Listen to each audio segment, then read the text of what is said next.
But I want to say I'm also really grateful for everything you guys have done for me. It was a little, I was really nervous coming here. It was kind of scary, especially being such a big family, such a close, tight knit family. But you guys never made me feel like an outsider. You made me feel right at home with the cooking, the along with the teasing, a little bit of the bullying. But that made me feel as part of the family, and I really hope that I'll be able to come to a lot more of these in the future, and stay in both your lives and Hannah's life. So thank you so much. Thank you so much. Welcome.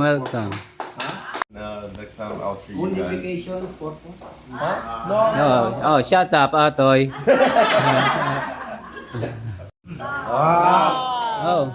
Oh, promise, promise.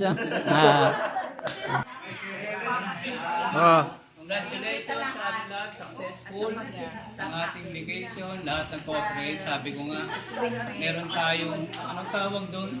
EBD. Tawag ko. Parang, eto, Batanggay, disiplina. Cultural Sa tayo naman, sabi ko, eto, Melgareo, disiplinado. Sabi naman ni Atoy, mag-isip ka naman ng iba. So, yun, salamat sa lahat, nag-cooperate lahat. Maganda. Tayo naman ay magpasalamat sa Diyos. Ang natin, mga injuries natin, mga sugat-sugat, pang-band-aid lang. Konting fever kay Nathan, pero magaling na siya. Tapos mayroon lang akong gusto i-clarify. Hindi natin inaalaw yung sa akin, especially sa family ko, yung sa relationship, yung alam niyo na yung magsasama ng to the point na baka magkaroon ng ano ba sa English yung tokso? temptation. Bayuhin nyo, ha?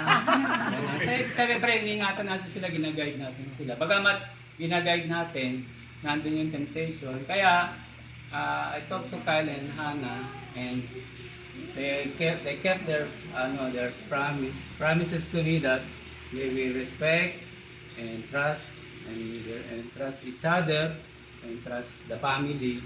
So, wala tayong dapat i-worry dahil may mga next gen tayo nandyan. Bawal sa atin yung ganun. Pero, if they say that they will abide, they will follow the rules of the plan, okay yun. Kaya sa trust tayo palagi. Thank you everyone.